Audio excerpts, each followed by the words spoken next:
Senhoras e senhores, está a começar o programa Ciência Aberta na Rádio Urbana, o único programa de divulgação científica de Angola. Ora viva, muito boa tarde aos nossos telenautas e aos nossos ouvintes da Rádio Urbana e também do programa Ciência Aberta. Hoje estamos cá mais uma vez para voltar a conversar sobre ciência, para voltarmos a conversar também com investigadores da nossa praça, e hoje temos aqui um convidado muito especial porque também ele percorreu muitos quilômetros para participar de Ciência Aberta. Professor Chocolate Brás, muito boa tarde. Boa tarde, doutor Felizardo. Boa tarde a todos e todas que nos acompanham. É, como sempre, um grande prazer falar para a comunidade acadêmica e não só angolana.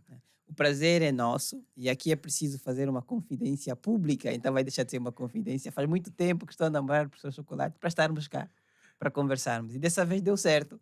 Então agradeço muito a disponibilidade, professor. Agradeço muito. Hoje, a nossa agenda enquanto professor e pesquisador é uma agenda apertada. Como sabe, fazer pesquisa, fazer educação em Angola continua a ser uma agenda um pouco difícil.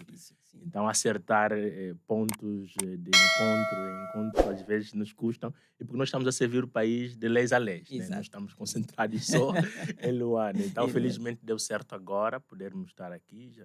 Já vemos falando desse encontro há quase um ano e estou muito satisfeito por isso, e queria já começar enaltecendo essa iniciativa. Eu tenho defendido que faltam espaços na comunicação social angolana para a educação. Ou seja, a educação, quando aparece, habitualmente aparece em nota de rodapé. Portanto, quando eu falo de nota de rodapé, estou falando de programas curtos que abordam pequenas questões educacionais. Então, ter um espaço de divulgação da ciência, um espaço que coloca o homem no centro do debate, e colocar o homem no centro do debate pressupõe olhar sobretudo para a sua educação, é sempre uma mais-valia. Então, é preciso defendermos sempre que a educação deve servir de um debate público. As pessoas têm que entender que a educação está no centro das nossas vidas, né? Então, felicito o programa, felicito a rádio por isso, porque de facto faz muita falta nos sentarmos e discutirmos sobre educação. Muito obrigado por essas palavras iniciais, professor.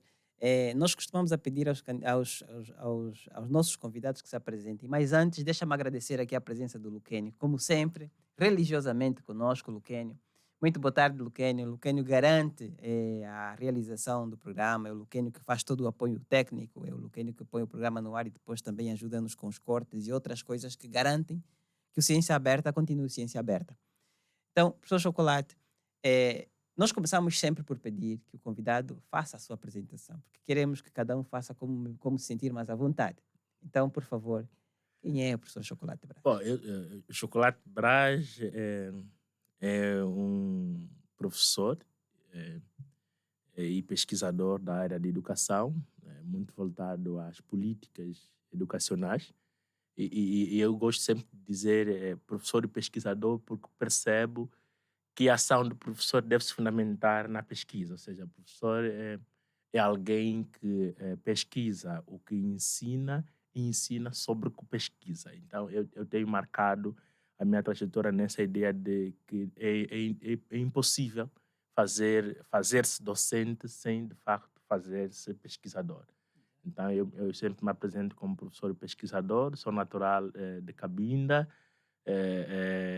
nasci num contexto de alguma vulnerabilidade social e, felizmente, pela educação, consegui ser mais alguém que possa ter e dar alguma contribuição social. Eu costumo dizer às pessoas, se não fosse a educação, eventualmente o meu destino não teria sido este que eu estou a construir. Portanto, foi a escola que me permitiu ser o Chocolate Brás, que é conhecido por muito boa gente e que consegue, em alguns casos, ser referência neste ou naquele debate em relação à educação.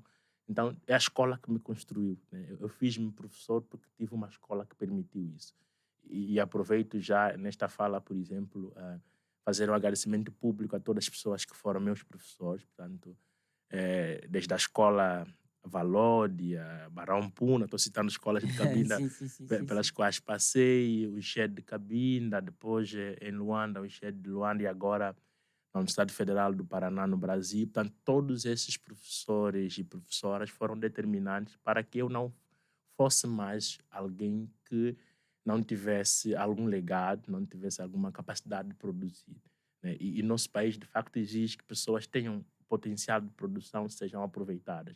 Então, eu acho que sou eu pela educação que eu consegui ser este Chocolate Brás, professor e pesquisador. Então, eu acho que esse é o essencial. Eu Sim, sim, geralmente sim. tenho dificuldade de apresentar-me, Sim, justamente claro. por isso, porque essa trajetória marcada pela educação me fez perceber que o mundo tem muito valor. As pessoas que estão no mundo têm valor, mas este valor, para ser compreendido, para ser explorado, demanda fundamentalmente a educação. Portanto, Exato. não fossem os meus professores, eventualmente eu não conseguia estar aqui hoje a partilhar com o nosso público e com o professor Felizardo as coisas que podemos partilhar aqui. Então Exato. seria mais ou menos, é uma apresentação difícil de fazer, mas esta é a apresentação possível. Gostamos de colocar os nossos convidados em saias justas. É, Verdade. o tema do programa hoje é a rebeldia da educação. E a sua apresentação combina muito bem com o tema do programa. Que a ideia é justamente pensarmos juntos o quanto de rebeldia tem em educar-se. Educar-se não só no sentido da escolaridade, mas educar-se também no sentido de amplificar o máximo possível as nossas experiências até culturais, se quisermos. Então, é por isso que escolhemos o programa. E também acho que a própria ideia da rebeldia pela educação, conversávamos isso ontem também, tem muito a ver com aquilo que eu conheço da trajetória do professor, que de novo acabou por referir. E eu gostaria que começássemos a conversa por pensarmos um pouco sobre o que é que nós podemos entender como educação, não naquela forma mais tradicional, todos nós sabemos que ele é um conjunto de valores, e a questão da educação informal, informal, etc, etc.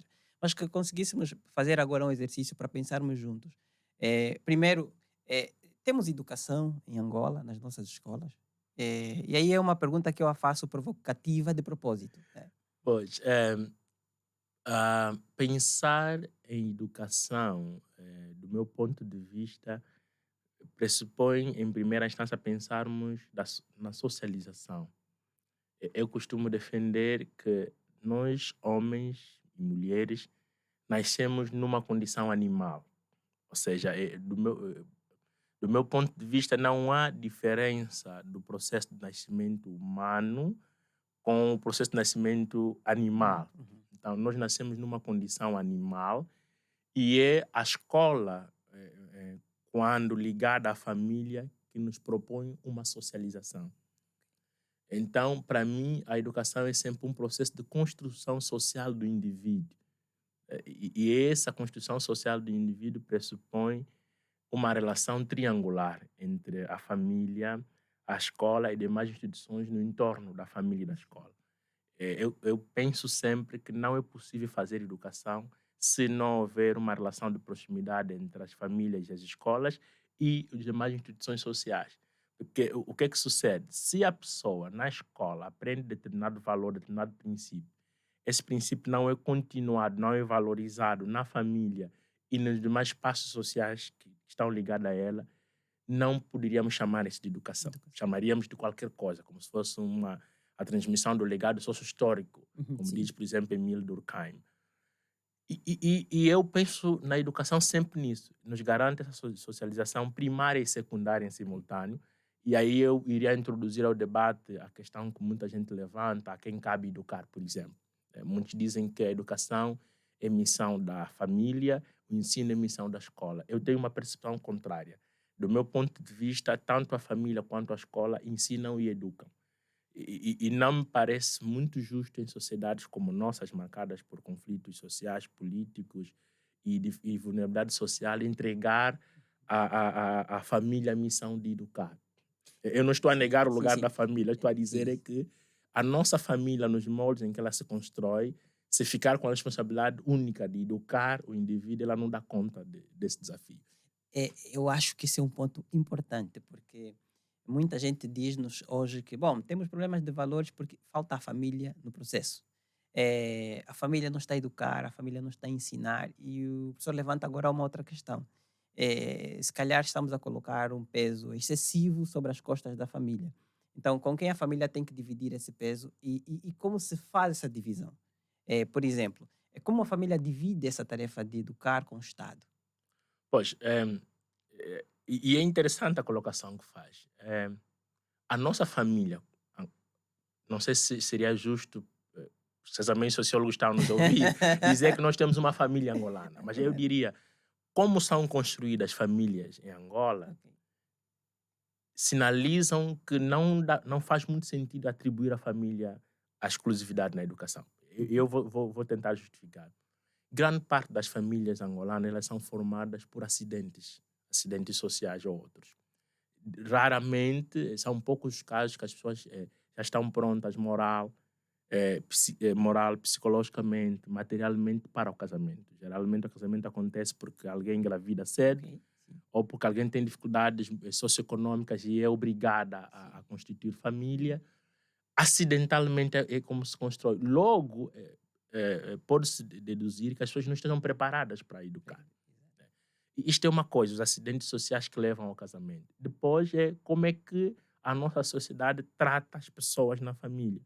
Portanto, as pessoas na família elas são pessoas que buscam por subsistência. Por isso é que há muitos pais que, quando saem de casa, deixam os filhos a dormir e, quando regressam às casas, encontram-nos na mesma situação. Exato. Portanto, não há muito tempo para conversa, para passagem de testemunho, para articulação social primária que se faz junto das famílias. Sem falar de outros problemas que enfermam a família angolana, como é a questão da poligamia, da fuga à paternidade, do alcoolismo, da drogadição, da prostituição. Portanto, Sim. todos esses males sociais estão inscritos no contexto da família. Ok. Então, deixar que a família educa por si só é uma grande responsabilidade. Agora, uma outra coisa é pensar também no nível de instrução dos pais. De Ok. que pais nós estamos a falar? Dados recentes, só para contextualizar, dados recentes do Instituto Nacional de Estatística, da firma dados de um estudo, indicadores múltiplos de saúde, indicavam que cerca de 30% de mulheres em Angola nunca tiveram acesso à escola. E são essas mulheres que são mães. Exato. Indicava que homens, a um nível de 40% também, ou menos, estavam nessa linha. Exato. Portanto, isso sinaliza dificuldades nos processos básicos de educação, que é a transmissão Sim. dos conhecimentos, sem falar de valores e princípios. Isso já indica que tem que se ter cuidado. E eu penso, esses cuidados que devem ser observados em relação à responsabilidade de educar, só é facilmente resolvido se de facto houver a pessoa do professor Sim. na ação social da escola. Então, para mim, o Estado, por meio da escola, deve assumir essa responsabilidade. Então, é uma responsabilidade compartilhada e eu também reclamo muito da participação da família nos processos educacionais. E é preciso dizer também que muitos pais, muitas mães só vão à escola para saber das notas, ou às vezes nunca vão e indicam uma terceira pessoa para isso.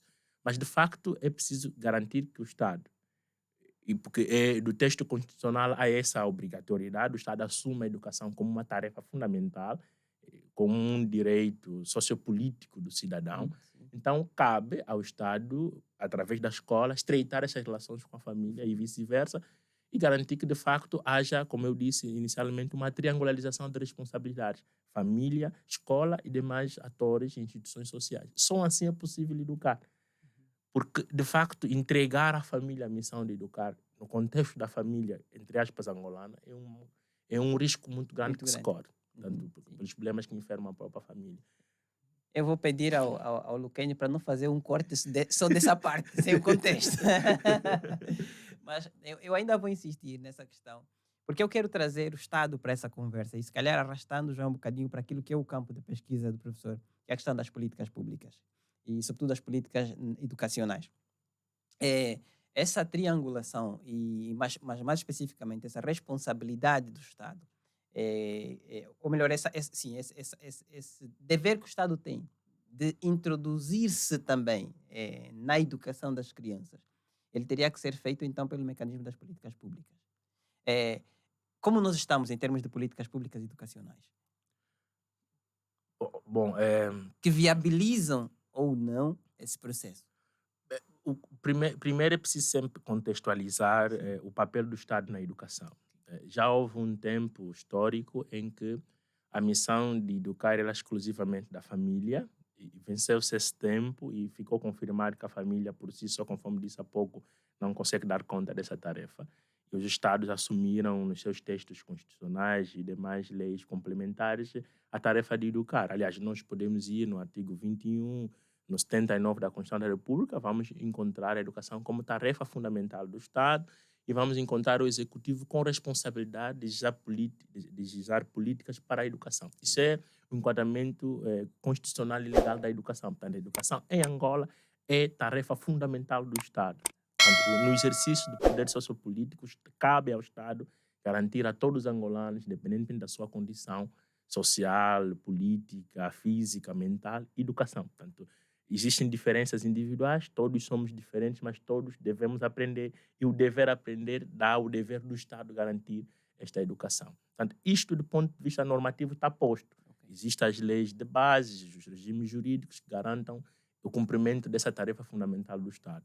Entretanto, existem vertigens nesse cumprimento. Eu vou justificar porque eu estou utilizando vertigens, porque há um distanciamento no contexto de Angola, na análise política da educação, entre a política decretada e a política implementada.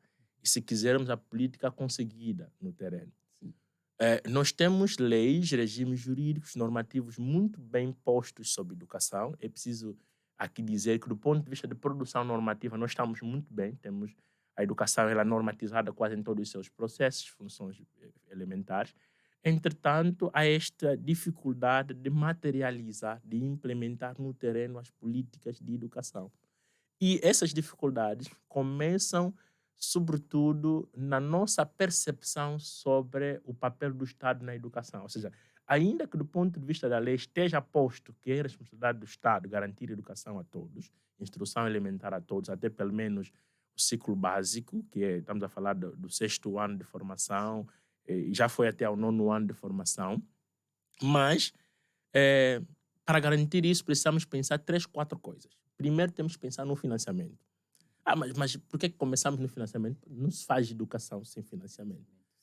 Se julgarmos que a educação é cara, então experimentemos as violências que resultam da falta de educação. Não nos faltam exemplos de como a falta de educação prejudica uma sociedade. E nós sabemos que as sociedades que se desenvolveram encontraram na educação o princípio elementar para a mudança social que preconizaram. Portanto, a escola e o professor são agentes primários de transformação social. Então, é pela educação que se transforma a sociedade. E já disse no início que é a educação que torna a socialização do homem mais efetiva quando iniciada na família. Então, como é que nós andamos em termos de financiamento? Nós temos um financiamento muito pobre para a educação. E quando eu falo de financiamento, eu falo de propósito, eu não estou a falar do Orçamento Geral do Estado. Eu estou a falar da combinação entre o Orçamento Geral do Estado e um conjunto de políticas de facilitação fiscal e outras, de programas de bolsas, que envolvam isso. Nós continuamos a ter um financiamento muito pobre para a educação. Mesmo em termos de Orçamento Geral do Estado, se nós fizermos uma comparação entre o orçamento que é dedicado ao setor social, saúde e educação fundamentalmente, e compararmos com o setor de segurança e tudo mais, percebemos estes desníveis. E não é justo, de facto, dizer que uma forte aposta na segurança pressupõe um indicativo de que a educação não esteja muito boa. Ou seja, muita gente diz, não, aposta-se muito na segurança porque se tem medo das consequências da falta de educação. Esse discurso existe social. Eu, como pesquisador, tenho muita dificuldade de assegurar esse discurso, mas eu podia dizer que se investirmos muito mais na educação, teríamos menos problemas de segurança. Portanto, parte do pressuposto, quando as pessoas estão educadas, são pessoas que agem usando racionalmente a razão. Portanto, essa é uma ideia de Max Weber. Portanto, o uso racional da razão pressupõe agir pensando. Nós não agimos por agir. A nossa ação é sempre resultante de um pensamento crítico que nos permita perceber o que é para fazer, o que é que podemos, o que é que não podemos. Então, o primeiro problema nosso é o financiamento. Há muito pouco dinheiro investido na educação e há cada vez uma tendência de diminuir o dinheiro que existe na educação. E depois, ao discutir o financiamento, entramos na discussão da privatização. Privatização é esse processo que ocorre a partir da questão da oferta de matrículas, a questão da gestão escolar, por exemplo. E se nós analisarmos números da oferta escolar em Angola, vamos ver que há um processo de privatização da educação muito forte. Em 2021, o professor Isaac Pache e eu fizemos um estudo sobre as políticas de educação infantil em Angola, no contexto da pandemia. E mapeamos, na altura, um conjunto de aproximado de 1.200 escolas do ensino pré-escolar. Estou me referindo a creches, jardins de infância. Números oficiais do Ministério da Educação naquela altura indicavam cerca de 1.117 escolas de ensino pré-escolar. Somente 117, se não me engano, eram públicas. Ou seja, mais de 90% da rede de oferta do nível elementar da educação é sustentada por atores privados. Estamos a falar só de oferta. E nesse estudo também podemos mapear o custo dessa educação. O custo médio mensal da educação infantil em Angola, em 2021, estava acima de 50 mil kwanzas. E o salário mínimo nacional naquela altura não chegava aos 35 mil kwanzas. Então estávamos a defender, do estudo que fizemos, que grande parte das famílias angolanas tinham de decidir entre colocar o filho na creche ou educar a partir de casa até que chegue ao nível da escola, da educação primária, da iniciação, ou então decidir o que comer, como gerir o seu salário. Isso, de certo modo, sinaliza o abandono do Estado no seu papel de educar, o esvaziamento do Estado na educação e o fortalecimento da intervenção da família. Isto do ponto de vista do financiamento. Mas se formos do ponto de vista da própria lei, a lei de bases, quando alterada recentemente em 2020, trouxe um processo de privatização associada à mercantilização da educação. O professor Alfredo Busa tem um estudo interessante onde ele mapeia essas questões da privatização da educação em Angola, em que ele próprio assume, a dada altura no seu estudo, que é uma opção política do Estado angolano. Ou seja, esvaziar o lugar do Estado na educação e forçar uma intervenção maior da família.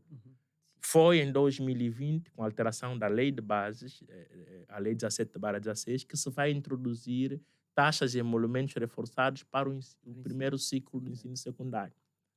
Mas, se nós voltarmos no texto constitucional, continua assumido no 21 e no 79, que é tarefa fundamental do Estado. Portanto, claro que ao discutir o Estado, do ponto de vista de instituições, está lá a família. Mas o Executivo, no 79, no artigo 79, assume responsabilidades de introduzir políticas que visam garantir a todos acesso à educação. E se nós formos no texto da Lei de Base, nos princípios da gratuidade e obrigatoriedade, tem uma contradição. Explico. O princípio da gratuidade diz isenção total para o pagamento da inscrição, da matrícula, dos materiais escolares. Isenção total de taxas. Quem é que em Angola não paga a matrícula do seu filho? Quem é que em Angola não paga a inscrição do seu filho? Quem é que em Angola não compra material escolar para o seu filho? Mas está lá isenção material. E mais, a Lei de Base ainda avança dizendo que cabe ao Estado um conjunto de esforços para garantir que aqueles alunos que frequentam o ensino primário nas instituições privadas tenham acesso ao material grátis. Mas o que acontece no ensino privado? Os pais pagam tudo. Pagam inscrição, pagam matrícula, pagam material escolar, pagam tudo. Por isso que eu estou a sustentar o abandono do Estado. Depois, saindo do financiamento, temos que discutir o direito à educação. O acesso. Quando a gente discute o acesso à educação em Angola, e falando a partir de números, nós percebemos o que acontece. No ano passado, o secretário de Estado para a Educação Pré-Escolar e Ensino Primário, Dr. Pacheco Francisco, tinha feito uma intervenção no AMBO, na altura estava no Brasil, numa inauguração de uma escola em que ele assumia que existia alguma dificuldade do próprio Ministério da Educação de mapear o número de crianças fora do sistema de ensino. E ele dizia que os números controlados pelo Ministério da Educação apresentavam uma tendência de 2 milhões de crianças fora do sistema. Essas 2 milhões de crianças são aquelas crianças cujos pais inscreveram os filhos mas não obtiveram matrícula por falta de De salas. sim. Entretanto, há um outro número de crianças cujos pais não fizeram Não sequer fizeram, inscrição. exato. Podemos arriscar que deveremos ter mais de 2 milhões de crianças fora do sistema formal de ensino.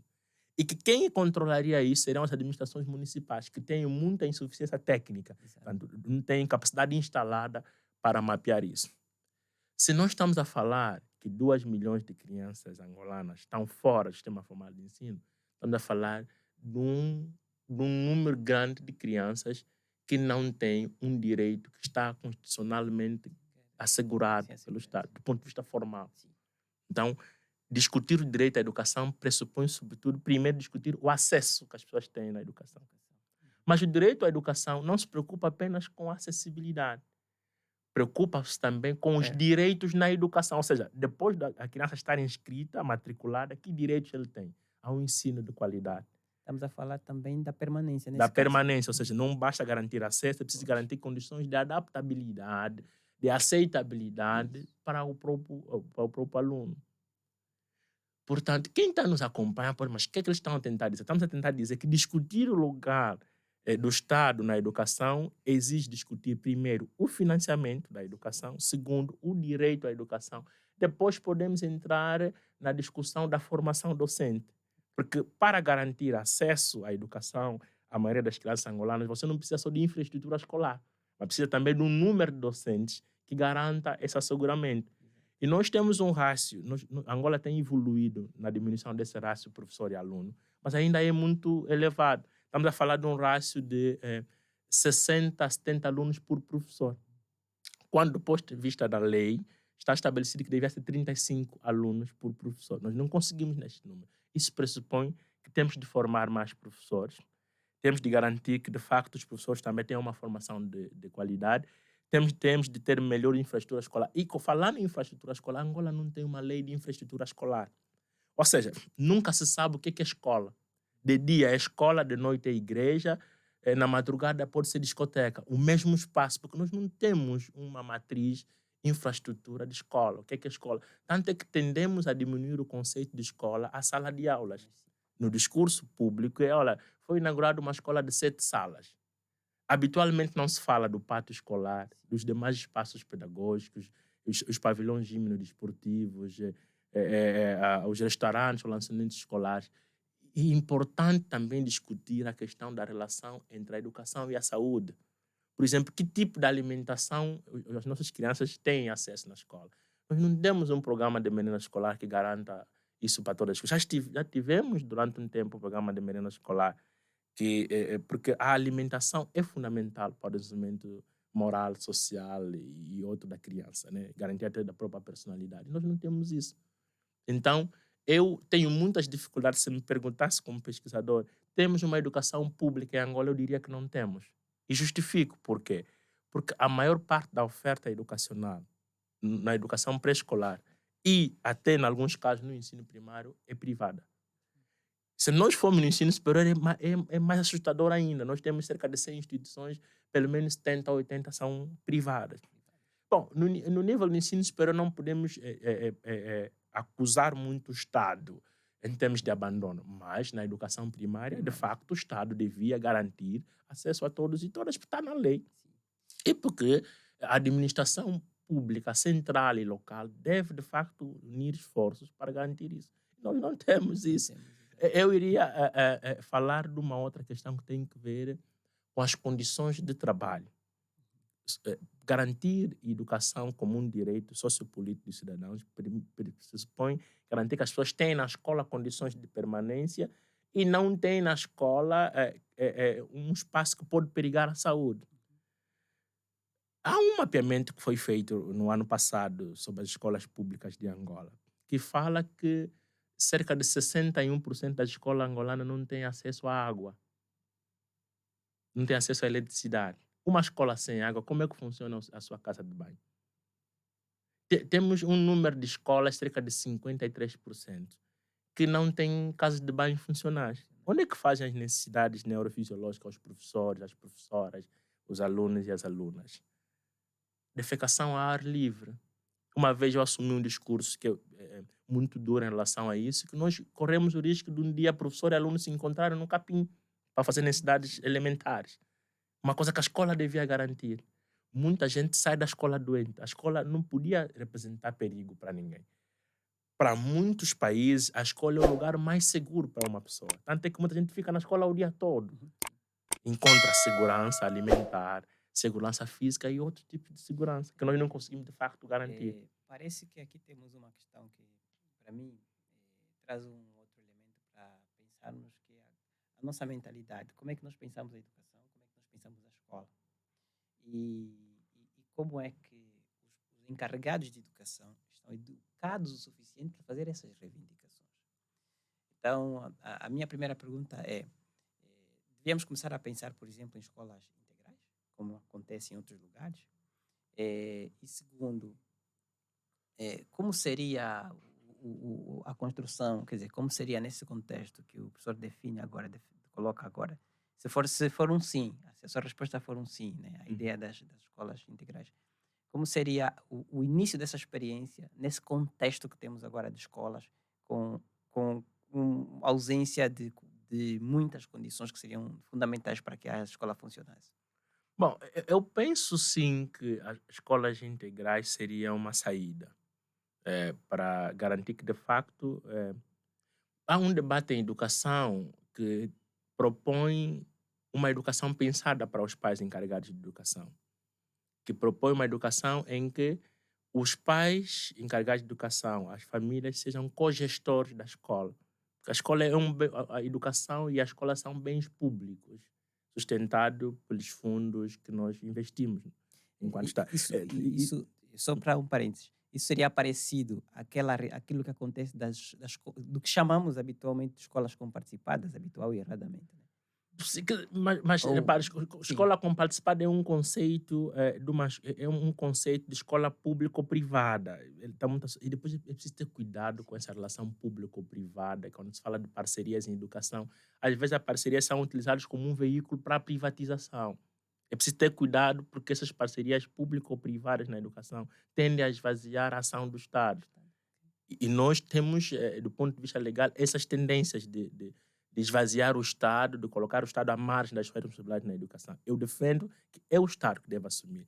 Num estado de bem-estar social, se quisermos entrar para as questões mais de análise macro-sociológica, é preciso garantir educação até ao nível fundamental. Portanto, estamos a falar do ensino primário. É obrigação do Estado.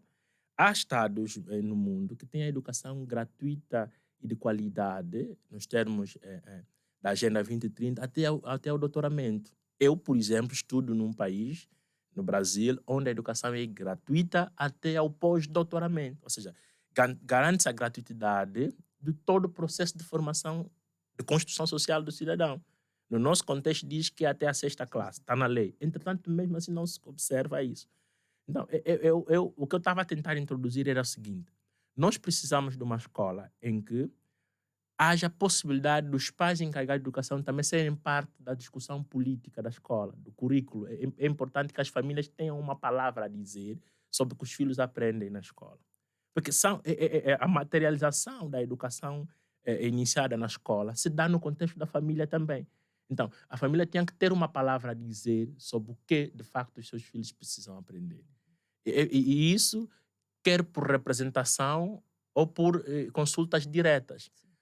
Por isso nós temos, do ponto de vista legal, organizações colegiais na escola, onde tem a comissão dos pais encarregados de educação, que é muito mal aproveitada. As pessoas geralmente reúnem essa comissão para os pais contribuírem para pintar a escola, para a água. Não, é também pensada para pensar o currículo, para pensar a política de educação. Porque não é possível garantir uma educação de qualidade enquanto as políticas forem elaboradas no modelo top-down, ou seja, da supraestrutura para baixo. As escolas ficaram provadas que são grandes produtoras de política. É no contexto da escola que se percebe quais são as necessidades de política educacional.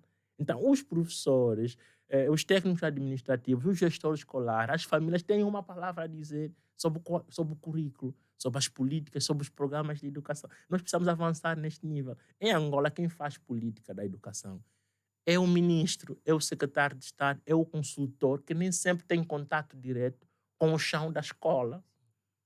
Por isso é que habitualmente se acusa o professor de ser o grande responsável pela insuficiência de qualidade, se podemos utilizar essa caracterização, da educação em Angola. Porque o professor, às vezes, toma conta e contato de um programa pela televisão. Há programas educacionais em Angola que o professor não sabe de onde veio, que consulta foi feita. Portanto, o próprio processo de formulação de políticas educacionais no contexto de Angola precisa ser repensado. Este modelo em que o executivo assume a principal responsabilidade na produção de políticas é falível. Portanto, tem muito potencial para falhar. É importante que as pessoas, no contexto da escola, tenham, de facto, palavra.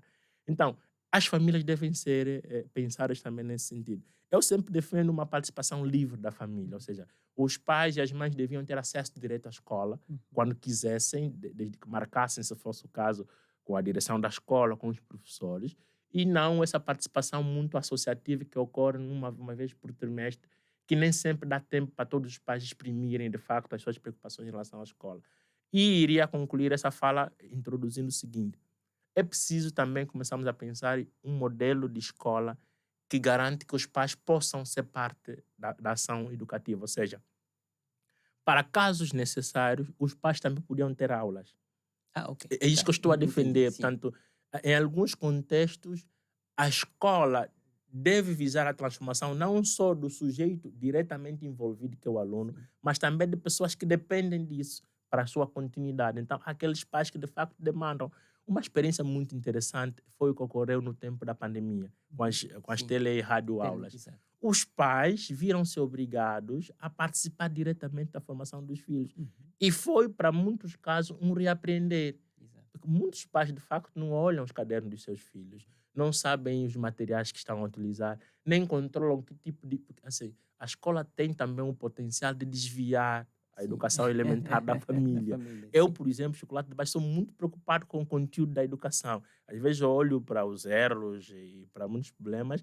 Não estou a assumir que os professores não sejam bons, eu também sou um deles, mas estou a assumir que os professores podem ter um melhor trabalho, uma melhor formação.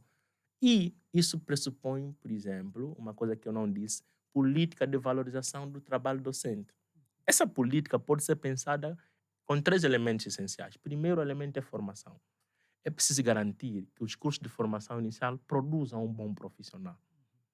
É preciso garantir que haja formação contínua dos professores. Portanto, os professores, quando colocados nas suas zonas produtivas nas escolas, possam ter possibilidade de continuar a sua formação. E acabar-se com esse modelo de formação contínua, que é um modelo muito arcaico. O que é que as pessoas aprendem nos seminários na escola? Como preencher cadernetes, como avaliar. Isso acabou. É preciso pensar, por exemplo, trabalho colaborativo entre professores. Como é que as pessoas partilham materiais? Como é que partilham preocupações sobre a escola? Veja o conceito de ZIP, como é que foi desconstruído. ZIP foi pensada como uma zona de reflexão pedagógica, uma zona de influência pedagógica, como diz o próprio nome. Mas ZIP foi transformado num espaço em que pessoas copiam planos de aulas. Simplesmente para isso. Portanto, eu vou na ZIP para saber que plano de aula vou utilizar durante uma semana. Não, a ZIP não foi pensada para isso. Foi pensada para que os professores refletissem sobre a ação docente, sobre as preocupações da escola e que encontrassem juntos soluções para isso. Então, formação inicial e continuada é um elemento de valorização, mas também temos o segundo elemento que tem que ver com as condições de trabalho. Os professores em Angola trabalham com condições muito difíceis. Professores trabalham um período inteiro sem uma garrafa de água. Professores trabalham usando giz, mas não bebem água. Às vezes ficam o dia todo sem sentar numa cadeira do professor. Repare, há uma coisa muito interessante para analisar nas escolas angolanas. Quando você vai ao gabinete do diretor, você pensa que é uma super escola. Portanto, tem sempre computador, topo de gama, tem uma cadeira giratória, bem flexível. Mas tu vais à sala de professores, às vezes você encontra uma mesa. Onde é que sentam os professores? Que escola tem computador com acesso à internet para o professor fazer uma pesquisa na hora, para contribuir no seu plano de aula? Quer dizer, as condições do trabalho docente são essenciais também para a melhoria da qualidade de ensino. E o terceiro elemento que não pode faltar é a remuneração. E a remuneração aqui, atenção, é a combinação entre o salário, os subsídios e os incentivos sociais, 3 indicadores. O professor tem que ter um bom salário base, mas também tem que ter subsídios em função do objeto de trabalho. Subsídios de distanciamento, de exposição a produtos químicos e tudo mais. E tem que ter incentivos sociais, transporte público, acesso privilegiado aos programas habitacionais, cartão de saúde. Gente, que professor em Angola tem cartão de saúde? Se formos nos hospitais e tivermos coragem de fazer um mapeamento, quem mais morre nos hospitais, com certeza o número de professores está lá.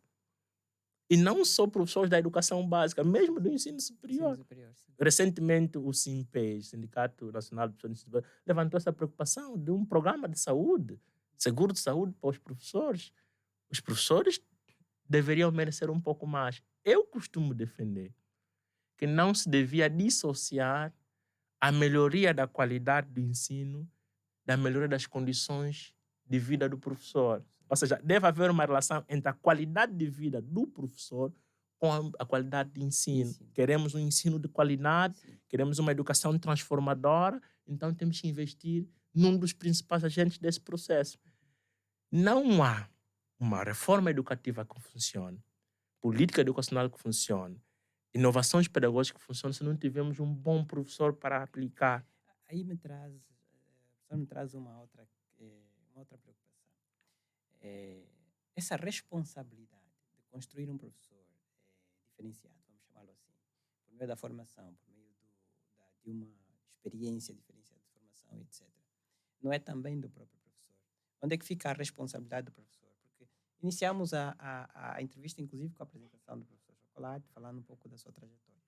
Então, a minha pergunta é, onde fica a responsabilidade do professor para a sua autoconstrução, vamos assim dizer, ou para a construção de si como um sujeito também crítico, num ambiente em que, se calhar, esses estímulos não são oferecidos por políticas públicas ou por outros recursos? Bom, eu disse que o professor é um dos principais agentes de transformação social. Há estudos que mostram que as grandes revoluções sociais começaram na escola. Isso é um facto. E o professor, como um agente de transformação social, tem responsabilidades sociais. Eu, Chocolate Braz, enquanto professor, tenho responsabilidade social. Tenho um posicionamento político, social e sociocrítico das coisas. Mas isto é resultado da formação que tenho, da formação escolar e não escolar. Aquilo que todo mundo chama de autodidatismo. Eu não gosto muito de utilizar essa ideia de autodidatismo. Eu acho que é responsabilidade de todos, independentemente da sua profissão, lerem sobre ela, investigarem, buscarem algo adicional. Isso é uma questão de entre aspas, desenvolvimento profissional. Mas, se nós analisarmos a formação de professores, de modo que ela se faz, e a formação de médicos, é uma formação muito especializada. Ou seja, o professor tem uma formação, de facto, transversal e inter e multidisciplinar. Aprende várias disciplinas. O que sucede, em alguns casos, é que não se tira muito proveito das diferentes disciplinas. Eu uma vez desafiei uns alunos na cerimônia de outorga a me dizerem quais são os principais conteúdos que aprenderam, conhecimentos e saberes na sua formação. Não sabiam dizer. Pessoas recém-licenciadas. Às vezes não se aproveita, não se espreme melhor o limão, né, do manancial do conhecimento que as disciplinas nos propõem. E dentre essas disciplinas temos a questão da prática pedagógica. Temos a questão, eu ia destacar, prática pedagógica, sociologia da educação, filosofia da educação, política e administração da educação, que são disciplinas que desafiam o professor a organizar-se em termos de trabalho. E a metodologia de investigação científica. Todo o curso de metodologia de investigação científica primeiro começa pela auto-organização da pessoa para as tarefas que tem. Então, eu acho que devíamos reforçar uma formação mais política na formação do professor. Ou seja, a formação do professor deixava de ser uma formação muito disciplinada, mas passava a ser uma formação mais sociocrítica, mais política. Ou seja, é preciso ir para a dimensão política da formação. Só para entender, muito disciplinada no sentido de concentrada nas disciplinas. Certo, está concentrado nas disciplinas. Tem que ter seminários, tem que ter workshops, tem que ter eventos de reflexão. Portanto, tem que se formar professores que sejam capazes de pensar e repensar o currículo. Portanto, aqui, entrando para as políticas curriculares. Portanto, é importante que o professor... Porque, assim, O que se espera de uma pessoa educada são 3 posturas. Uma postura crítica, portanto, que representa uma análise reflexiva, global e objetiva dos problemas. Uma postura criativa, que pressupõe a busca pela solução dos problemas. Portanto, tem que ter criatividade, tem que ter proatividade para fazer as coisas. E uma postura reflexiva. Toda a nossa ação deve se fundamentar num pensamento crítico, numa análise concreta da situação. Se se espera disso de uma pessoa escolarizada, é claro que o professor deve ser isso. Deve ser uma pessoa crítica, criativa e reflexiva. É condição fundamental para que ele consiga construir cidadãos com a mesma visão. Então, isso pressupõe que tenha uma formação política, social, crítica, mas também pressupõe que ele se construa, ou seja, a autorreflexividade do professor é importante. O professor tem que saber que tem responsabilidades que perpassam o que aprendeu. Eu tenho que saber que para ir a uma aula eu não vou considerar apenas tudo que aprendi, mas o que eu posso aprender. Portanto, cada aula é uma oportunidade para a revolução social que nós precisamos. Cada aula é um momento de transformação social do aluno. O professor tem que entrar para a sala de aula e perceber que é o momento de fazer os alunos pensarem criticamente a realidade. É o momento de mudar, de moldar a visão dos indivíduos. Ainda que o nosso contexto social e político não permita uma educação muito desenvolvedora, muito crítica, mas nós temos naquele microespaço essa oportunidade. É claro que eu assumo que é difícil fazer escolas democráticas num ambiente não democrático, escolas críticas num ambiente que não se valoriza a criticidade. Mas naquele microespaço, o professor pode fazer a transformação. Professor Chocolate, desculpa eu insistir, Sim. mas a questão esse é o professor Chocolate já muito maduro, com muita experiência. E como é que é o professor que não tem essa experiência, não sabe onde começar, não tem referenciais? Como construímos, vamos assim dizer, como iniciamos esse percurso com esses professores?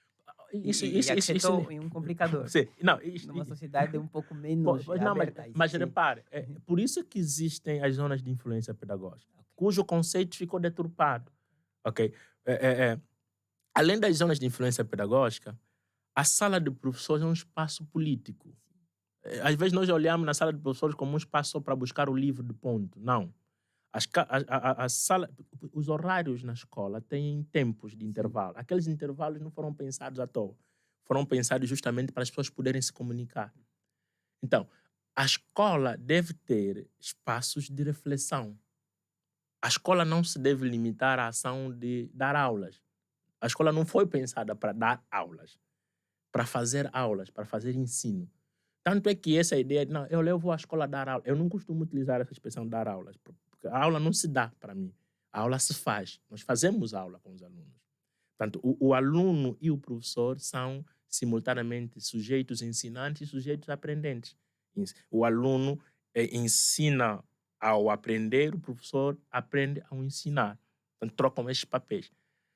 Essa consciência de autobusca, de reflexão sobre a atividade docente começa na sala de professores, nas reuniões entre professores, nas conversas que vão mantendo, e se solidifica no plano de trabalho das IPAs. As zonas de influência devem ter um plano de trabalho.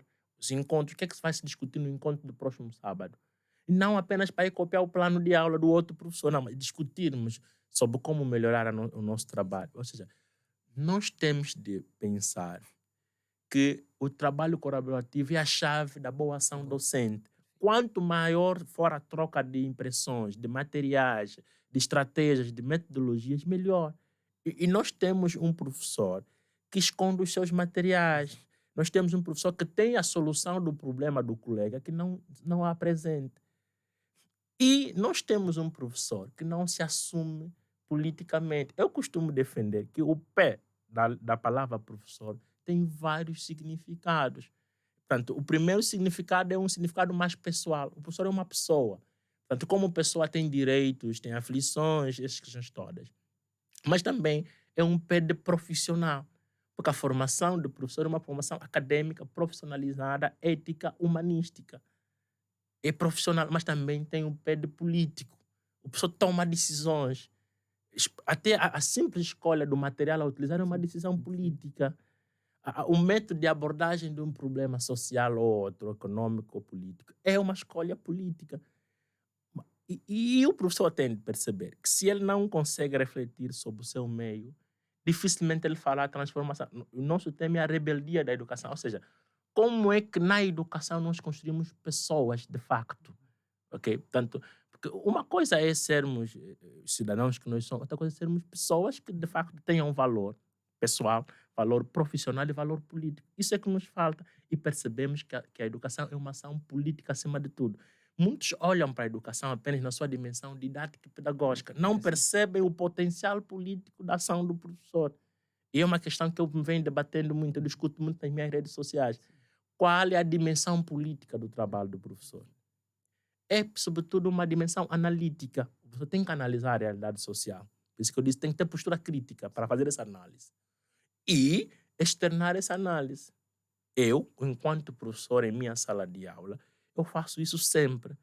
E o texto tem um valor no seu contexto. O que muitos professores fazem é uma transmissão fiel do texto, sem qualquer enquadramento técnico, situacional. Isto aprende-se na escola, sim, mas também tem que ver com a própria preocupação do professor em se profissionalizar cada vez mais. Nós continuamos a ter gente nas salas de aulas que não são professores. Isso também é um problema para a educação. E voltamos lá para o direito à educação. Qual é a qualidade do agente que está a instruir, que está a educar as nossas crianças? Temos que pensar nisso, porque qualquer um não pode. A educação, eu costumo dizer, é ciência. Ninguém pode pensar que a educação é um dom. Eu nasci com o dom de ensinar. Ora, se a educação é um dom, então também eu nasci com o dom de fazer operações. Também posso fazer cirurgia no hospital, porque eu também nasci com o dom de fazer isso. Não, a formação médica, a formação do professor, são formações profissionais. É preciso garantir que, de facto, a pessoa tem a formação acadêmica, científica, técnica, humanística e ética acima de tudo. Nós temos muitos problemas éticos na nossa sociedade. Grande parte dos problemas que nós vivemos em Angola tem que ver com a falta da dimensão ética na formação das pessoas. Porque até pode ser um bom técnico, mas é um mau companheiro de trabalho. Há esses casos. As pessoas até têm um título, são mestres, são doutores, são engenheiros, especialistas nisso, aquilo, mas o saber conviver. Tanto a Unesco, quando pensa, era aquele relator do falecido Jacques Delors, quando pensa naqueles saberes fundamentais, o saber ser, saber estar, saber fazer, saber conviver ou habitar o mundo, pensam a propósito disso. Portanto, no fim do dia, o que faz diferença é como é que você é capaz de fazer as coisas, como é que você se posiciona e como é que você interage com os outros. E é aí onde eu vejo que nós não temos tirado muito proveito da sala de professores, não temos tirado muito proveito das reuniões entre professores, não temos tirado proveito das zonas de influência pedagógica. E agora um elemento que eu me esqueci de mencionar. A escola, do ponto de vista legal, tem que ter um projeto educativo. Nesse projeto educativo, que já se chamou projeto político-pedagógico, atenção, muitos tiram a palavra político no projeto, tiram de propósito porque têm muitas reservas sobre as consequências do ser político enquanto professor. Mas o projeto político-pedagógico justamente coloca isso, a capacidade de refletir sobre as ações da escola, de decidir sobre o que faz. Então, nós temos em Angola muita gente na escola. Se nós formos analisar os números oficiais, estamos a falar de cerca de 11 milhões de alunos, só do ensino pré-escolar ao ensino médio. Se nós formos no ensino superior, não deveremos ter menos de 400 mil alunos no ensino superior. É muita gente que uma educação séria podia transformar. É muita gente que podia ter um potencial de contribuição maior para a nossa sociedade. Há uma discussão que eu escuto e acompanho muitas vezes, seja nos círculos universitários ou das escolas de ensino geral, que quando se coloca a questão dos valores e a questão ética, todos acham que se resolve incluindo a disciplina, por exemplo, de ética e deontologia profissional. O que o professor acha? Eu acho isso voltando, é uma falta de capacidade reflexiva sobre os nossos problemas. Pensar que resolver um problema pressupõe a sua curricularização é pensar mal a educação. Uma vez eu acompanhei um debate na Assembleia Nacional que discutia, penso que, o fim da transição automática, E eu via muitos deputados a proporem disciplina. Ou seja, para cada problema eles propunham uma disciplina. Mas, gente, a educação é um processo transversal. A transversalidade, a inter e multidisciplinaridade devem ser consideradas. Não é o professor de educação moral e cívica ou de FAI, formação de atitudes integradoras, o único a se preocupar com questões de valores e princípios morais. Todo professor, independentemente da disciplina que leciona, na missão de educar, tem que lidar com essas questões. O nosso problema é pensar que eu sou professor de língua portuguesa, não posso corrigir um comportamento, não posso ensinar uma forma de estar e de fazer as coisas, não posso me envolver num problema na escola. Nós temos que pensar que nós todos somos cogestores da educação. Temos responsabilidades sociais na escola e pela educação deste país. Eu, Chocolate Baixo, tenho responsabilidades sociais nesse país. Os meus posicionamentos. Eu, quando vou a uma entrevista, conforme essa conversa que estamos a fazer aqui, eu tenho noção do que eu busco nisso. Eu não estou a falar por falar. Eu tenho noção que, tarde ou cedo, o que nós estamos a dizer vai fazer diferença. Hoje mesmo, alguém que nos está a ouvir pode estar a melhorar a sua visão sobre a educação, sobre o país. Então, tem isso. Não é a curricularização, não é acrescentar disciplina. Já ficou provado que ter 9 disciplinas até atrapalha. Nós podemos ter 3 disciplinas que abordem conteúdos transversais.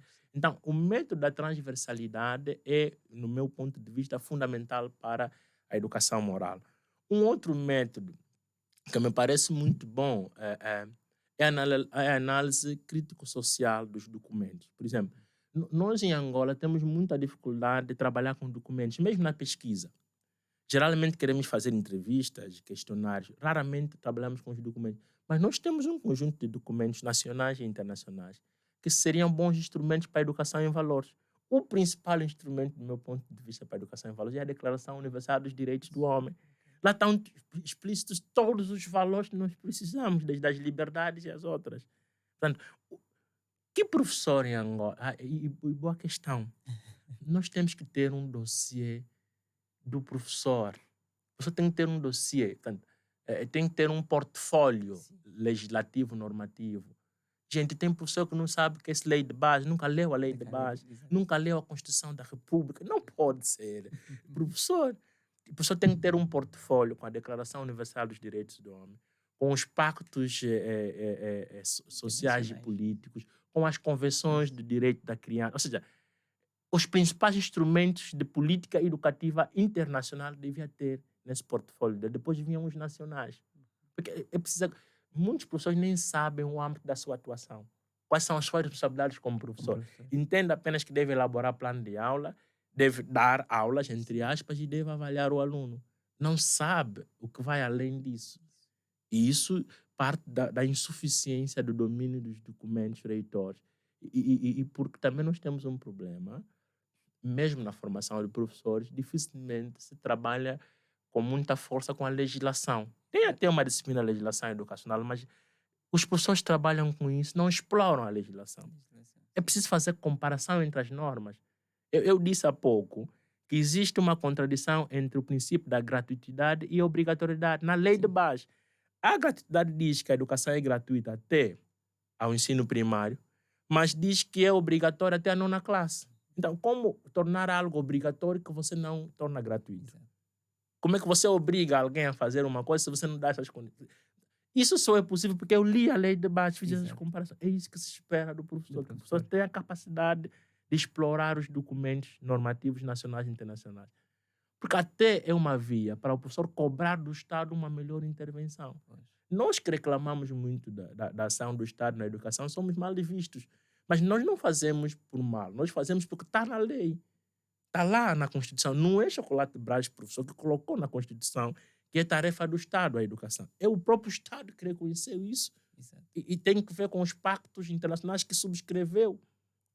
E eu tenho que exigir isso.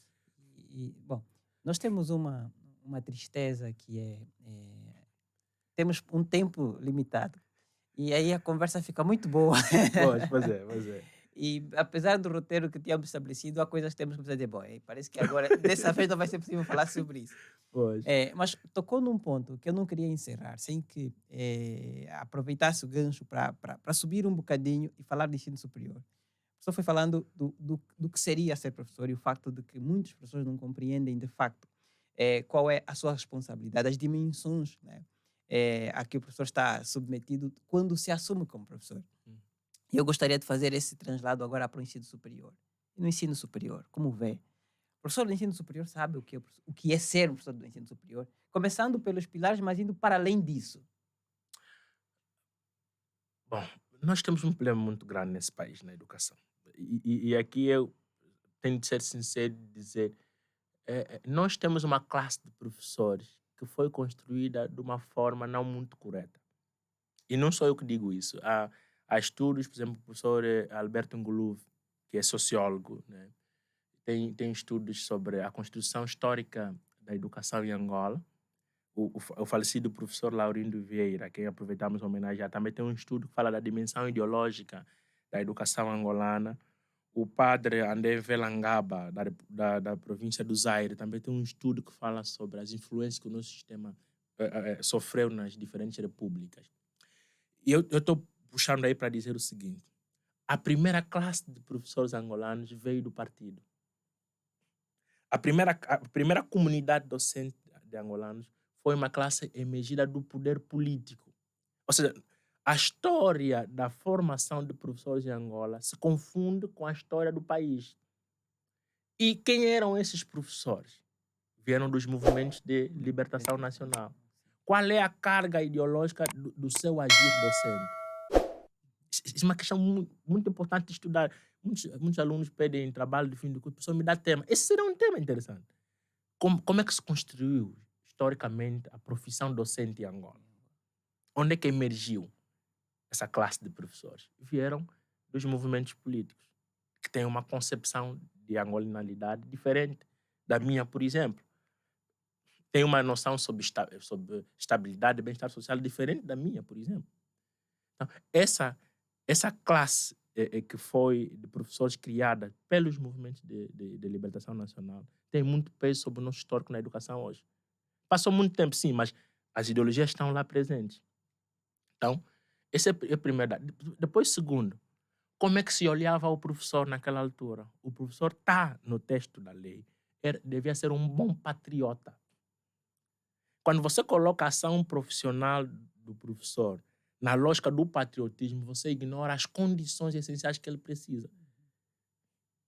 Então, quando eu vou para o ensino superior, eu vejo isso. Os primeiros professores da Universidade Agostinho Neto, a primeira universidade, que depois desmembrada com a questão das regiões acadêmicas, são os mesmos professores que estavam na Agostinho Neto que foram formar os outros nas distintas províncias do país.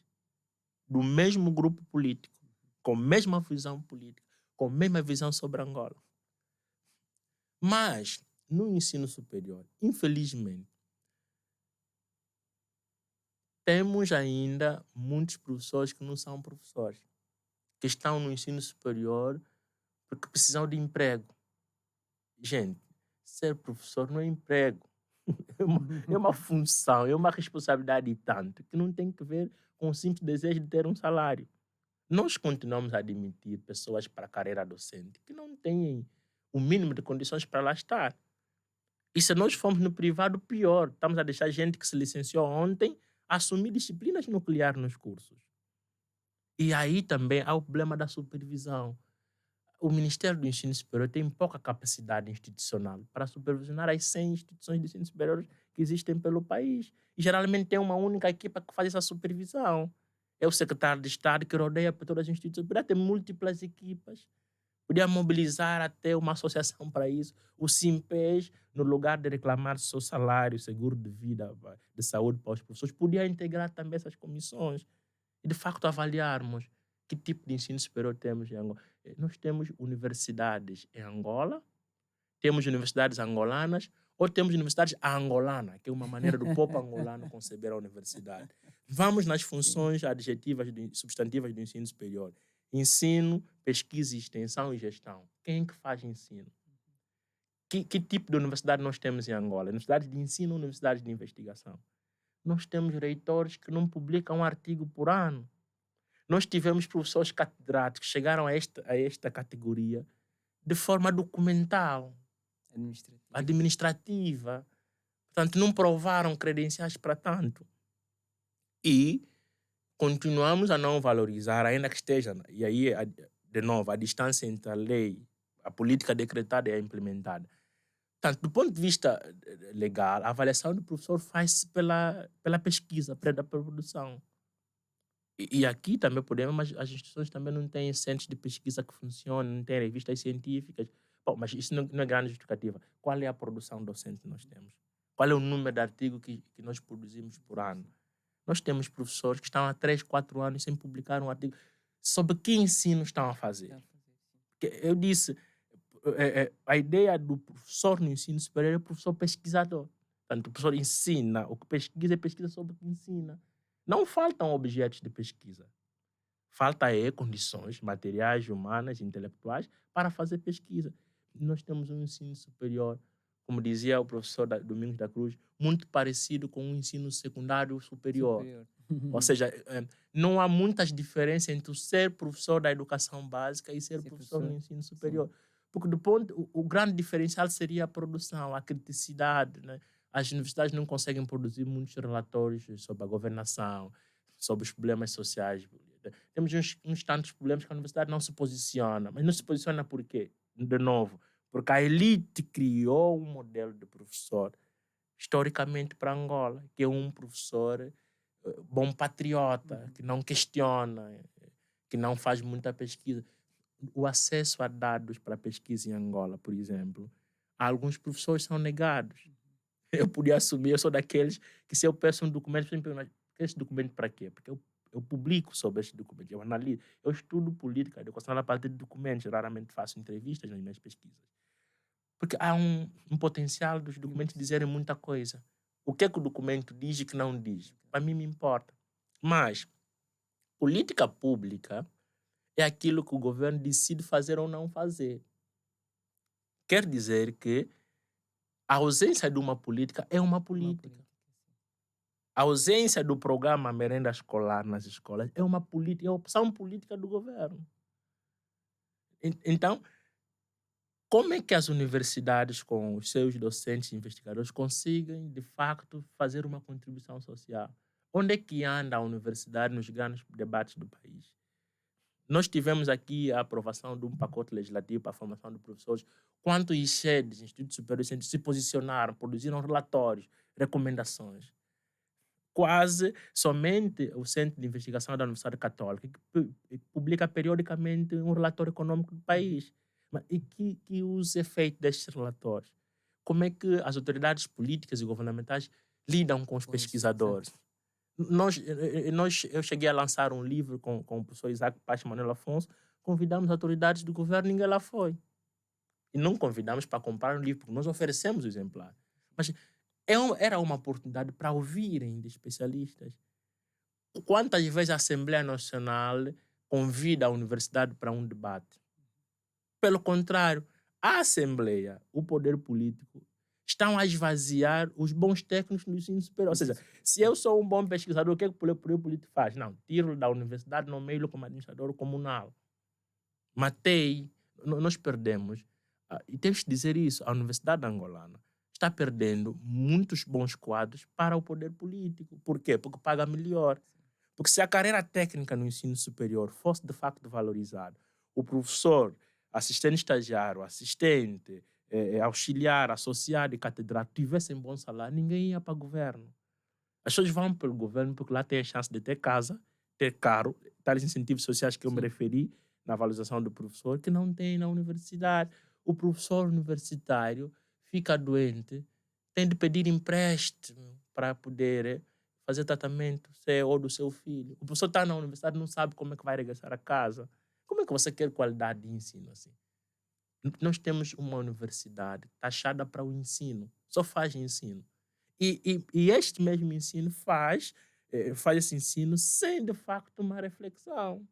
Porque reflexão pressupõe produção. Se não há produção, temos professores que estão trabalhando numa disciplina há 5, 10 anos, nunca produziram um texto sequer de reflexão sobre essa disciplina.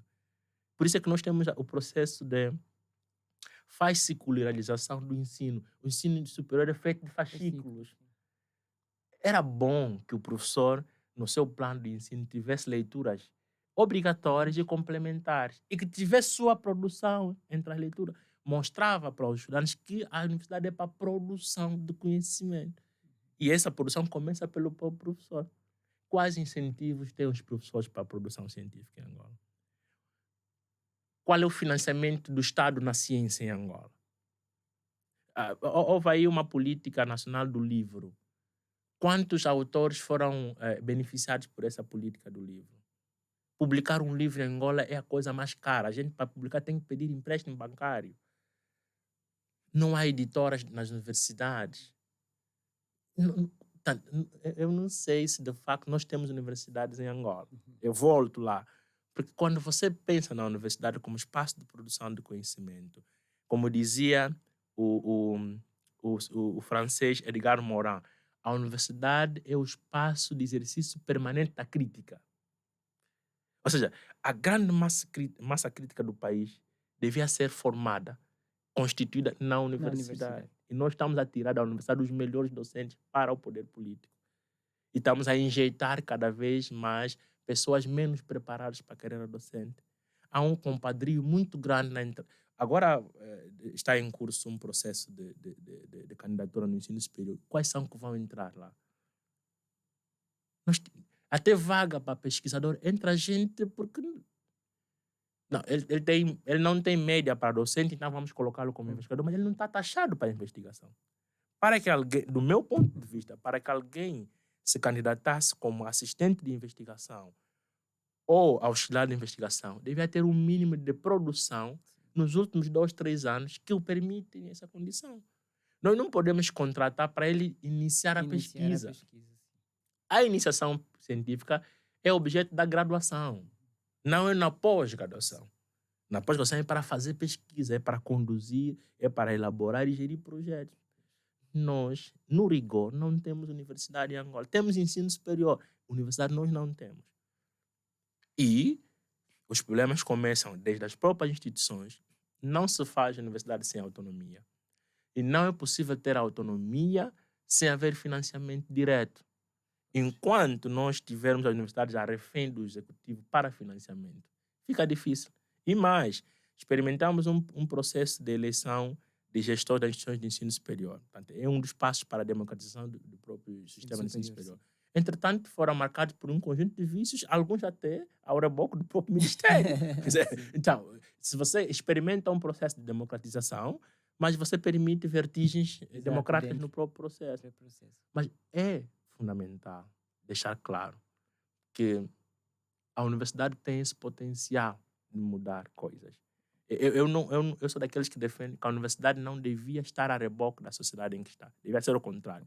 Devia ser a universidade a forçar uma mudança social pela produção científica, pela produção de relatórios, de recomendações. Era bom que os GICHEDs produzissem regularmente cartas escolares, recomendações sobre a política educacional, sobre a política curricular, que as faculdades de economia produzissem relatórios econômicos. Seria provinciais, comunais. Temos que ter pesquisadores no terreno. Eu posso fazer pesquisa isolada, mas a minha pesquisa teria maior potencial de contribuição se fosse grupal. Temos que estimular. Gente, nós temos universidades que não têm linhas de pesquisa, não têm grupos de pesquisa, não têm núcleo de pesquisa, mas estão aí há 10, 20 anos. Tem professor catedrático. Ser professor catedrático é ter uma cátedra. Exato. Nós temos professores catedráticos que não lideram nenhum projeto, que não fazem nenhuma comunicação científica ao ano. Um ano termina, não participou de nenhuma conferência nacional nem internacional. É muito difícil falar em universidade em Angola. Eu estou na universidade desde 2010 e a análise que faço do nosso modelo universitário é muito burocrático. Do ponto de vista burocrático normativo, temos universidade. Mas do ponto de vista da essência da ação universitária, nós temos universidades no entorno da universidade, tem problemas que ela não é capaz de refletir sobre ela. Não se faz extensão em Angola. Extensão universitária, trabalho comunitário, ações societárias, não se fazem. O que é que se faz? Ensino à base de quê? De fascículos. E não vai. Um professor que trabalha com fascículo, que ele ainda copiia na internet, ainda cobra direitos de autor. É uma coisa muito estranha que acontece entre nós. E isso aqui mas também é consequência da própria formação, né? Exato. Eu formei-me em Angola.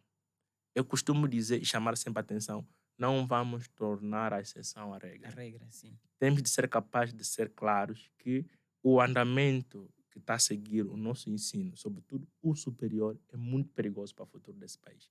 Tem gente que está a facilitar o trabalho, mas tenhamos noção, o professor que ajuda um aluno incompetente a terminar o curso, imagine que nós facilitemos no curso de medicina. Um aluno que não sabe fazer, que não domina os conteúdos, nós oferecemos nota. Quando estivermos doentes, quem nos vai atender no hospital? Quem serão os engenheiros que vão fazer os viadutos que nós vamos passar? São os nossos alunos que nós demos 10, oferecemos nota. Um aluno que faz 4 anos na graduação devia ler no mínimo 40 livros, 10 livros por ano da sua área. Quantos livros, em média, lê um graduado em Angola? Fascículo nós sabemos, o número de disciplina é o número de fascículo. Agora, livros. Quer dizer, nós vamos ficar aqui o dia inteiro a discutir a universidade. Exatamente. Mas assim, ficam pistas de reflexão. Sim. Né? E também é preciso reconhecer que há, de facto, professores que fazem diferença, que há instituições de ensino superior que estão caminhando para lá, mas nós devemos continuar a mostrar a nossa realidade. Não podemos encobertar. Nós precisamos, primeiro, uma conferência nacional do ensino superior que envolva o poder político, que envolva os professores, que envolva as universidades, os reitores. Vamos pensar a política nacional de ensino superior. Que universidade queremos para a sociedade angolana? Okay. Temos que ser capazes de fazer isso. Segundo, conselho de reitores, de diretores. Reitores têm de se encontrar, têm de conversar sobre a universidade. Depois, temos que ter associações de docentes que perpassam a dimensão de associações que reclamam direitos. Sim. Mas temos que ter associações científicas que, de facto, façam um posicionamento político e social. Isso é a universidade. Nós não temos uma universidade de intervenção social. Nós não temos uma universidade de investigação. Mas temos uma casa que nós estamos a chamar de ensino superior em Angola, que precisa, de facto, ser erguida e tudo mais. Então, é isso. Temos comentários no chat. Eu vou pedir ao Luqueno que me ajude, porque a carga do meu telefone acabou e eu não consigo ver. Tinha visto pelo menos 2 comentários mais longos. Não sei se eram perguntas ou eram simples comentários. Podes ajudar, Luqueno? Podes ler, faz favor. Bem rápido. As ginásticas de produção, né? Vamos lá ver se consegue. Então, inclusive, eu lembro que um dos comentários dizia que precisamos de fazer uma plateia aqui para fazer as perguntas ao vivo. Então, o Promessa, ele fala da necessidade da construção de um projeto ético, mas algum professor já falou sobre isso. Mas ele aqui está a dar ênfase a um projeto ético no ensino da língua segunda. Ele é da área de língua portuguesa, por isso está a falar sobre isso. Então, por meio do qual se passariam valores. Então, no fundo, é a ideia de um projeto transdisciplinar. E permita-me só, a questão do ensino das línguas em Angola também é uma questão que deve ser pensada. Por exemplo, no ensino superior, nós continuamos a ter muitas dificuldades de ter estudantes e governantes capazes de falar em outras línguas. Exato. Portanto, o ensino das línguas estrangeiras também deve ser pensado. Inglês e francês. Gente, não podemos ser acadêmicos. Eu costumo dizer, não podemos ser acadêmicos se não dominamos o essencial da vida acadêmica, que é ter acesso à comunicação científica. A divulgação do conhecimento científico é feita em várias línguas. Nós não podemos continuar a ler só Portugal e Brasil. Exato. Temos que ler outros países. Então, o ensino da língua inglesa deve perpassar essa ideia do verbo to be. Nós temos que começar a meter os estudantes na universidade a ler inglês, a discutir os assuntos em inglês, a fazer o mesmo em francês e em espanhol. Essas 3 línguas seriam iniciais, essenciais, para construirmos, de facto, uma universidade que, tanto Angola não precisa só lidar com questões nacionais. Sim. E na lei de base está escrito formar um indivíduo capaz de lidar com problemas locais, nacionais, regionais e internacionais. Então, pressupõe que temos que ter ensino da língua inglesa, francesa, espanhola, portanto, testes de proficiência e suficiência. De facto, os tradutores da Google não são fiéis. Ler um livro traduzido é muito diferente de ler o livro na sua língua de origem. E aí também é defender a questão das línguas nacionais. Sim. No ensino superior não tanto, mas no ensino fundamental é importante que a língua da localidade das crianças seja valorizada no ensino. Exato. E Angola só não avançou nisso por uma questão também política, porque a- a- se fosse uma questão geográfica e populacional, nós sabemos qual seria a língua de ensino para Exato, todos. para todos. Mas como há uma língua de uma comunidade mais política ligada ao poder e a outra que não é, então cria essas questões. Era só essa anotação que eu queria fazer. Pois, muito obrigado. Bom, acho que era a única questão colocada aqui por quem nos acompanha. Bom, aos outros nós vamos agradecer pela companhia, por estarem. Tem mais uma? Que eu não consigo abrir. Ok, agora sim. Pronto. Então tem aqui também o José Martins. Bom, aqui na verdade ele só estava a felicitar-nos pela entrevista, felicitar ao professor Chocolate pela entrevista. E o Constantino, que também faz um comentário a respeito do programa, foi justamente o comentário sobre a questão das plateias. Há mais algum que eu não consegui ver? Apenas este, não? Pronto. Muito obrigado, Luquenio, aqui, pelo apoio. Então, a todos os que nos ouviram, muito obrigado. Mas antes de concluir, há uma pergunta que sempre fazemos para fechar o programa. É sempre para fechar. Nós batemos hoje o recorde de duração dos programas. Então, isso quer dizer que a conversa estava para lá de animada. Mas a pergunta é: como é que o professor acha que o seu trabalho pode ajudar a melhorar as nossas condições de vida? E já que atua muito no campo da pesquisa, como é que acha que o seu trabalho pode ajudar, inclusive, a melhorar a saúde da investigação científica e das universidades angolanas? Em, Muitos pesquisadores internacionais não foram lidos na sua época.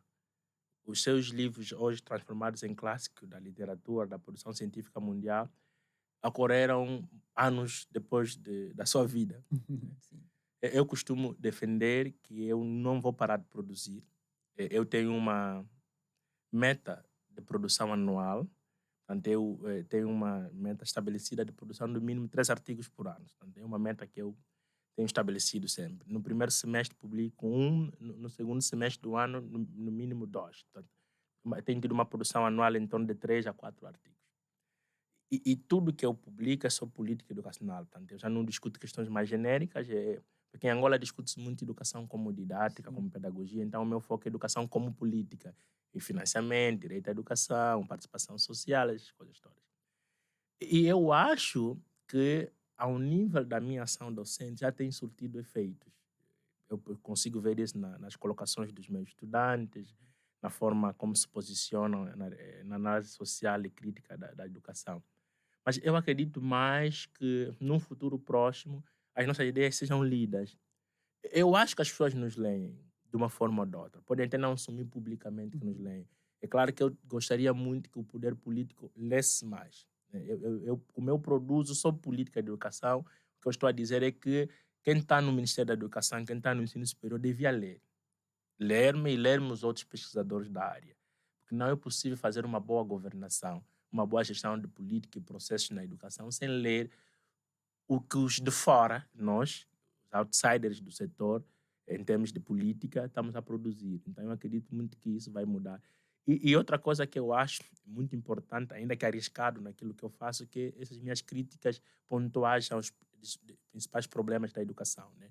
Eu acho que isso desperta o desejo de continuarmos a pensar criticamente a nossa sociedade. Não é possível fazer evolução sem crítica social, política, econômica. Então, eu acho que a análise sociopolítica que eu faço da educação pode ajudar os meus alunos, os meus colegas de trabalho nisso, mas pode, em termos de produção, ajudar mais no futuro. Eu já tive uma experiência de um consultor do governo ter lido meus trabalhos para pensar uma política no governo.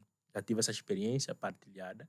Já tive também gente do exterior que conheceram um pouco mais de Angola pelos meus estudos. Então, eu vou tendo cada vez maior visão sobre o alcance do trabalho que faço, quer nas redes sociais e nas revistas científicas. Então, eu acho que essa minha agenda científica individual poderia servir de modelo, se possível, para os outros colegas. O professor tem que ter metas anuais. Portanto, neste ano, o que é que eu vou produzir? quantas conferências vou participar, conferências nacionais e internacionais. Porque eu costumo dizer, se eu sou professor universitário, se eu sou conhecido naquela circunscrição que eu trabalho, é como se eu fosse uma autoridade tradicional no ensino superior. Porque geralmente o Sim, SOBA é só sim. conhecido naquela região. Exato. Então, o professor do ensino superior devia fazer-se conhecer. Sim. Mas fazer-se conhecer não é pelo barulho, é pelo trabalho, é pela produção científica, pela participação em eventos.